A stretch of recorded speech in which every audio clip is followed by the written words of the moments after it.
Well, hello, builders. We would like to welcome you to this episode of the Build Your Success podcast.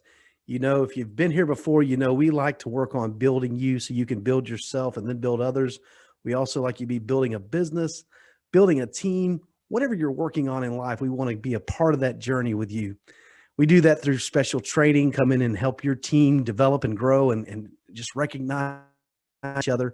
But we also do that with our special guest. I'm excited today to have Curt and I met several months ago. We did some training together with our friend Joe Peachy. And if you've listened to the podcast, you've heard Joe a couple times now. But I want to talk about Curt today. He's also just one of these outstanding fellas. And his bio is he helps consultants and solopreneurs deliver the right message to the right clients to generate more revenue. With almost a quarter century of experience in the public relations and advertising industry, Curt shut down his 7-figure agency at peak revenue to build a life of freedom and fulfillment for himself, his family. He is a husband and father of 4 children, and he's also wanting to help his clients. So, Curt, welcome to the podcast today. Brian, thanks so much for being here. I really appreciate it.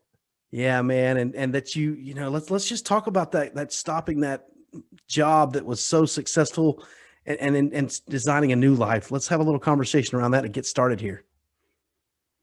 Yeah. It was successful according to the way that I previously defined success. And, we grow up and we think, it's about getting into the best middle school, and you got to do the extracurriculars, and you got to study this, and you got to ace every single subject. Doesn't matter if you love English, you got to also be, because it's all about getting into the best college. And when you go to college, you got to major in this, because you got to major in this, because then you got to get married, you got to have a certain amount of kids, live in a certain suburb with a certain car, right? And I meet a lot of people, I've coached a lot of people who hit 40, 45, and they bought into that. I was one of them. And I felt guilty for probably 7 or 8 years. I had anxiety attacks. I wasn't a good husband, wasn't a good father. My health was suffering. I was on a cocktail prescription drugs. And finally I said, listen, my definition of success can no longer be that Curt Mercadante is defined only as a paycheck provider or a breadwinner. And so I started to define my life in alignment. What kind of husband am I? What do I want to do in the world? What's my purpose in the world and the impact I want to have? So I shut it down. I started from scratch, drained my account down to $250 in the bank, and built it back up. 6-figure business and growing. It's the toughest thing I've ever done, but it's the most fun and rewarding. Sounds like it's very fulfilling. And I also get jealous of some of the social media you do where you're showing where your family's having these great times in these wonderful places. Yeah. So this past year, we got the travel bug, and it's just part of us growing together. And, when COVID happened, of course, we're like, oh, we're going to put that on the back burner. And then some of the other craziness started happening in the world. And we said, you know what, we're going to be unshakable and bulletproof, and we're going to go where we want. And so we sold our house, most of our possessions. And it's funny, a lot of people like to quote the Bible, and they like to quote the gospel. But then if you tell them, hey, we're selling all our possessions and going to focus what's on really important, they go, but what about the dining room table? And I'm like, well, what about the scripture you were just quoting, right? I thought that's what it's all about really finding your center and finding the true thing. So we decided to live it. And it's not for religious basis. I mean, part of it, I guess, is, but it's about having fun, seeing America. There's a lot of cool places here. Right now, we're in the mountains in North Georgia. I've never been here in my entire life. We got deer. We're on bear watch, half the time. We go hiking. And after this, we're heading to the Gulf Coast. We're traveling for how long? I don't know. And some people say, well, are you retired? No, I have my process every morning where I reach out to people. Hey, I'm doing a podcast with you. I market myself and I coach. And after this, I'm going bowling and taking one of my sons out to an Italian restaurant. Yesterday, we went hiking on the mountains. So it's an aligned life in which, I'm still building a thriving business. I got to eat, right? I got to do all those things, but I'm not taking away from the other parts of my life. Sounds to me like you're building work-life harmony and making it coexist. No, it does coexist regardless of what we try to do. Life and work coexist. But one of the things that I heard there, this is the Build Your Success podcast, and success is defined so differently for everyone. There's no look in the dictionary and define it. it's built of different materials, in homes and residences, we build them out of block, we build them out of wood, steel. There's all different types of materials to build a beautiful home. But you got to build your home. It's got to be the ingredients and the things that you need and you want for your life. So you started to say something, please go ahead. No, I don't even remember what I was going to say, but what you said is exactly right. I had a podcast for a while called Freedom Mindset Radio, and it was about mindfulness and mindset meditation, and I still talk about that a little bit on my current podcast. But the first question I ever asked my guests was, what does freedom mean to you? And really, when you think about that freedom, what I've learned is a lot of entrepreneurs, a lot of people define success as having freedom. And when a lot of people define success by money, they get the money and realize they don't have freedom.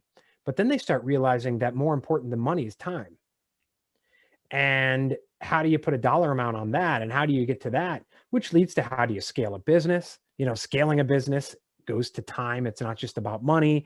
And what you said about the harmony piece.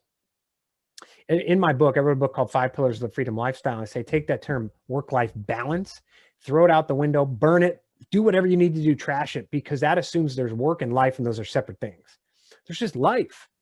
And what you have to do is take the 3 facets of your life: work, of course, your relationships, and your self-care. Put it in a mixing bowl, stir it up, and create a recipe that works for you. I have 4 kids. It's going to be different from someone who has no kids and is 25. But when you have that sense of alignment, and I think a lot of people are learning about that now that they're working from home and being stuff from home, it flows. I like to travel, but I don't feel like I need a day off. I'll do some work on a Saturday and I don't feel bad about it because it's not taken away from anything. It's like Saturday morning. I wake up and I feel like writing. And so I'll do some things and then we'll go hiking and then we do whatever. So you can align it, but it's not like this. All right, I'm going to work real hard and then I got to stop and then I got to put work over here and now I got to live. It leads to a lot of problems. And that lack of alignment leads to that lack of feeling that something's just not right. Yeah, and it's so binding when you have these rigid rules in life that it's got to be this way. It doesn't. Right. And in fact, you can make it what you want it to be. Yes, you need to hold yourself accountable. We're not talking about just loosely living life. You spend the time to do what's important and make things happen, but you also allow that other time for your children and having fun and doing those things. And you're not going, oh, I shouldn't be doing this, I should be doing work, because you already did the work. Right. Absolutely. And a lot of people, think of self-care as selfish. And it's like, listen, you're no good to your family if you're dead. You're no good to your clients if you're dead. And if you're stressed all the time and anxious, you're not going to be creative. And so you're not going to build your company. And so much of it starts from there in that inner work. And you do that inner work, and that helps you to serve others better, helps you to be at 100% when you do that. So, if there's so many people who are like, oh, I'm going to take time for myself, I can't, I just got to give it all. There's some people literally who have to back off their family a little. I've worked with some moms who give everything to their family, and I guarantee their family's like, Mom, take a day off. Like, we're concerned about you. And we're conditioned in many cases to just think in terms of service is donating my time. It's grinding myself into the ground and it's give. Giving's important, but you got to take care of yourself in order to give your greatest gifts. Absolutely. You got to take care of you so you can take care of others. It's simple. And we're going to talk about simplicity later, so we'll get there. But I do want to ask you what I ask. What does leadership and being a leader mean to Curt Mercadante? Yeah. And I go back to every morning, I read the Tao Te Ching, 2,500 years old, ancient Chinese wisdom by the author was Lao Tzu, who may or may not have been a real person. It may have been a collection of people, which with ancient texts, they kind of say that about just about everything. This person may have existed, or it may have been 4 or 5 different people writing this. And what he writes is, and by the way, for your listeners, 2,500 years ago, he uses the word he. I'll substitute she, right? A leader can be a he or a she, but he says a leader is bad. People barely know he or she exists. When his or her work is done, his or her aim fulfilled, they will say, we did it ourselves. And the reason I love that quote is, and throughout the Tao Te Ching, there's a common theme, some of which could be applied to government, certainly. But when he talks about leaders and he talks about governments, it's a light touch. It's not coercive. It's cooperative. And I've been on some horrible teams, and I've been on some toxic teams with leaders who, I'm the leader, I'm going to push you to do what I want to do. And what happens is no one's fulfilled. No one's working within their strengths, doing what they do best. No one feels like they're a valued member of the team. It's not a cooperative effort. It's a coercive effort. And so what do? You have this turnover, and you have this churn and burn. And even the people who stay there, you've had to buy them off with increasing salary just so they'd stay. And so no one's happy. No one's at 100%. And what Lao Tzu talks about is, listen, if you're doing it right, you empower everyone to hit their key outcomes using their superpowers. And at the end, they're like, we did it ourselves. But guess what? Leader's going to get credit as the leader as well. And so you all win. And that light touch, I think it's true whether or not you're the leader of many people in a business, the leader of a nonprofit, the leader of your softball team, quite honestly, the leader of yourself. You are the CEO of your own life. And sometimes, like you said, listen, we need guardrails on our life, but sometimes we are so rigid according to what we're supposed to do, the way things have always been done, that we do that and we walk right off a cliff. And allowing some spontaneity, allowing an open mind, allowing a growth and a learning mindset allows you to learn new things, be open to new things, be open to the superpowers, the ideas and the creativity of your team, and really unleash that. But it all starts with that light touch. Great answer. Love that thought from so long ago to realize they recognized there was probably collaboration of multiple people back then. Nothing's new under the sun. We know that. But you said something that made me think of, the empowering others to do something, and then they get the fulfillment of, we did this alone. Yeah. We talked about earlier about work-life balance and harmony. And some people they really are workaholics. I mean, they truly, they work all the time, no time for anything. And they don't allow others to develop. They don't empower others because they have to do it themselves. And that's so limiting too. When you recognize, hey, maybe I can do this better with my experience, but this person needs to get experience, and then they can do it as well as I do it, and maybe do it better than I do it. It's always great to say, wow, they've advanced. They're better than I am now at that function that I taught them to do. So yeah, kudos to that. You started into something there that I do want to talk about. And in your application, you said you've been blessed to work in a toxic and stressful environment. So tell us why you have that perspective now that you are blessed with that. Yeah. I often get the question, what do you regret most in life? And I don't really have any regrets, because everything, if you look at things as, oh, I should have done, you're living in the past. And then you're never going to focus on the present and move yourself forward. But Dr. Joe Dispenza has a great quote, and he says, when you separate the emotion from a memory, you have wisdom. Right? So instead of being stuck in your trauma, you look at it as a learning experience. And so all those bad experiences, really, it wasn't just working as a W-2 employee, as an employee, and there were bad things. I mean, I worked on Capitol Hill. I have stories I will not tell on this, but toxic employees, right? Toxic teams, toxic bosses to their employees.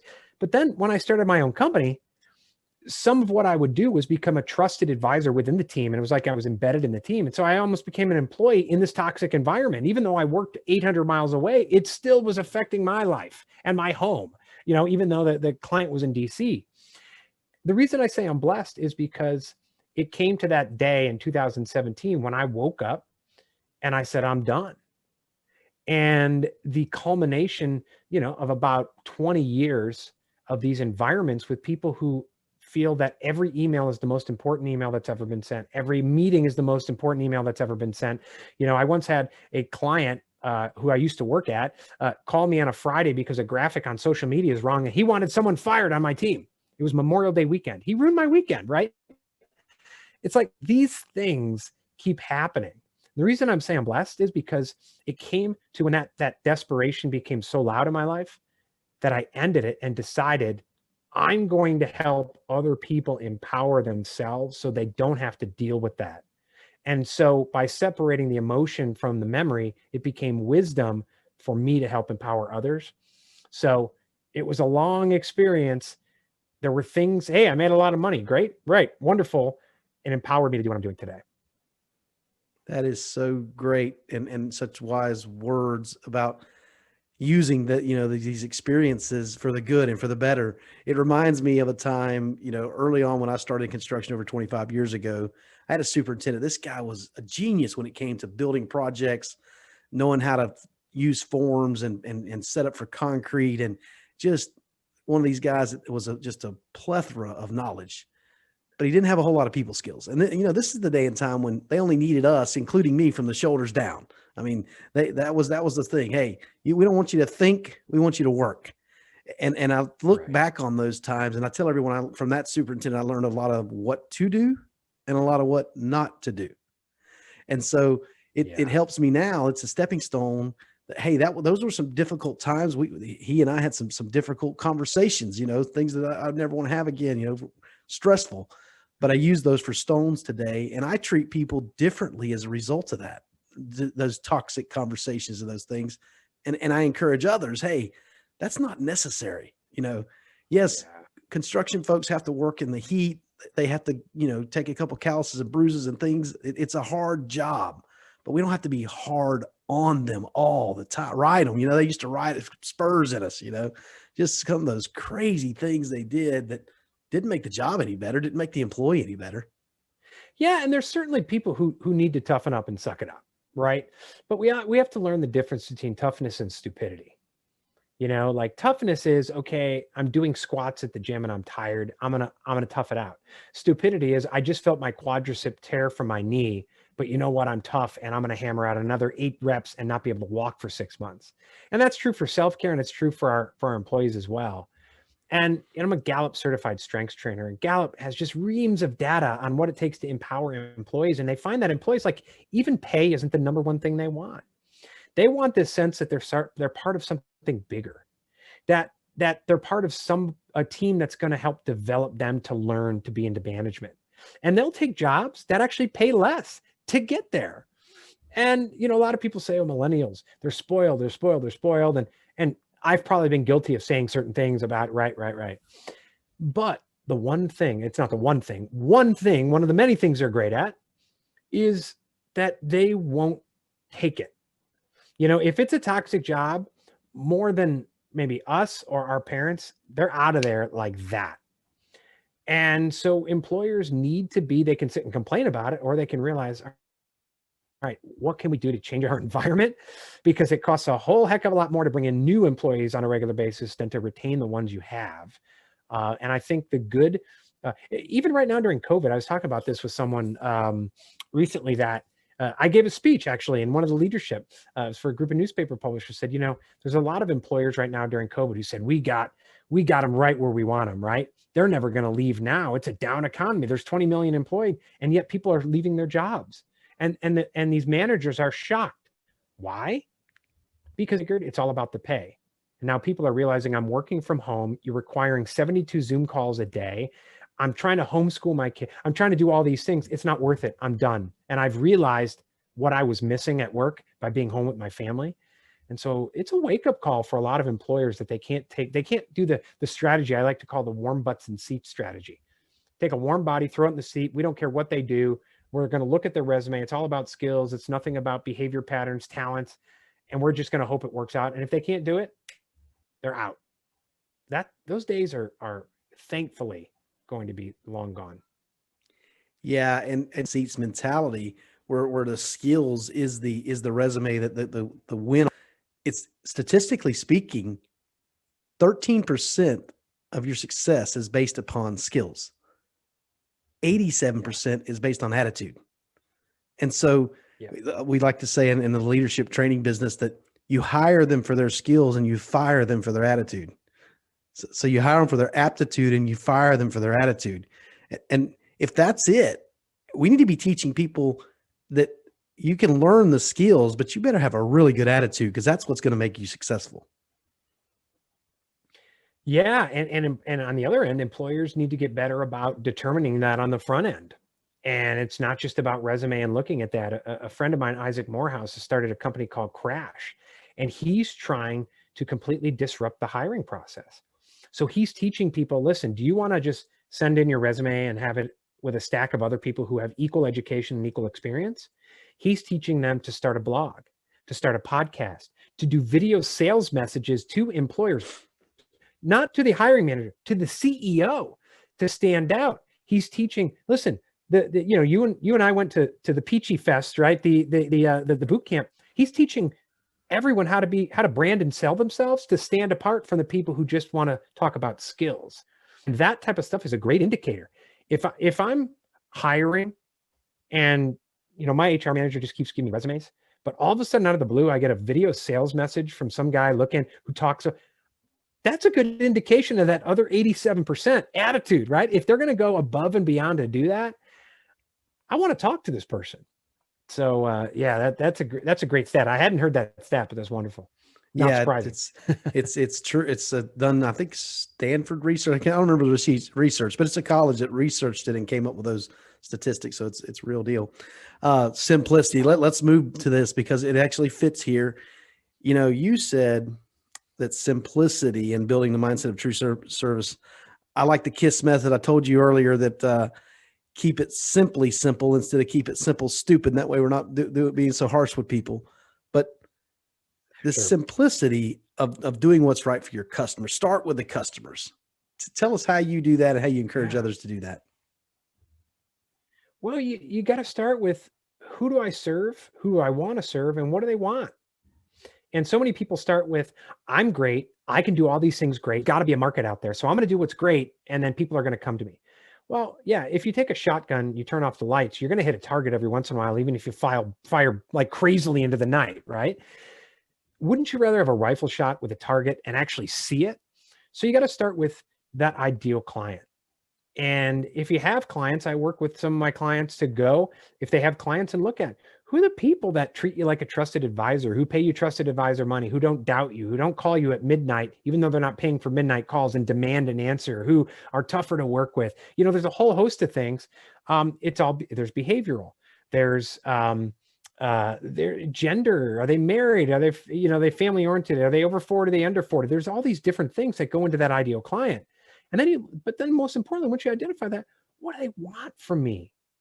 And everyone, there's people I know who wake up in the morning looking at going and getting new customers as, well, today I got to wake up. And you see these sales trainers, they use things like convince and convert, push them down the funnel. It's like, what a negative connotation.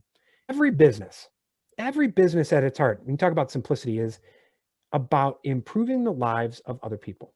If you sell golf balls, you're improving the life of golfer. Can you imagine a golfer right now? I know people in Illinois, they were allowed to go to golf courses while they were locked down. Your only outlet of the day is to go golf. You're having a huge impact on that person's life.